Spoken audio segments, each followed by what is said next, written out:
मुंबईत आज तब्बल 41 गणपती बाप्पाचा आगमन सोहळा पार पडणार आहे। त्यामुळे मोठ्या दिमाखात या लाडक्या बाप्पाच्या आगमन सोहळ्याची तयारी सुरू आहे आणि लाडक्या बाप्पाला पाहण्यासाठी आगमन सोहळा पाहण्यासाठी लालबाग परळ परिसरात आज मोठी गर्दी होण्याची शक्यता आहे।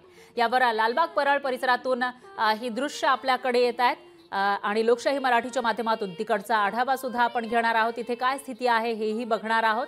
दरम्यान आज मुंबईमध्ये 41 गणपती बाप्पांचा आगमन सोहळा आहे आणि त्या पार्श्वभूमीवर तयारी करण्यात आल्याचं दिसते। त्याचबरोबर आपल्या लाडक्या बाप्पाला पाहण्यासाठी लोकांची गर्दी या ठिकाणी होण्याची शक्यता आहे। त्याच विषयी लालबाग परळ परिसरातून आढावा घेतलेला आहे आपल्या प्रतिनिधी मीनाक्षी म्हात्रे यांनी।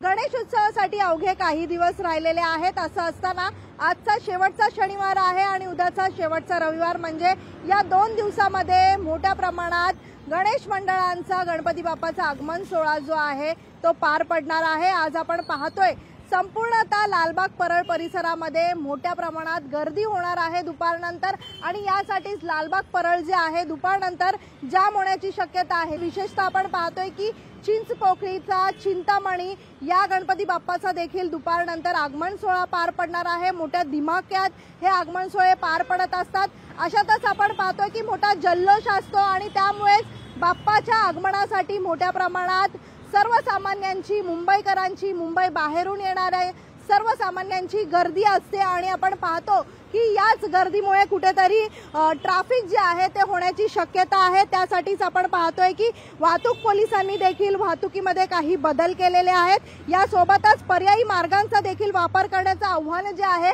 ते ट्रॅफिक विभागाकडून सांगण्यात आलेलं आहे। त्यामुळे दुपारनंतर या संपूर्ण लालबाग परिसरामध्ये मोठ्या प्रमाणामध्ये ट्रॅफिक जाम होण्याची शक्यता वर्तवण्यात येत आहे। रोहित मीनाक्षी म्हात्रे, लोकशाही मराठी, मुंबई। लोकशाही मराठी ऐका, पहा, जागरूक रहा।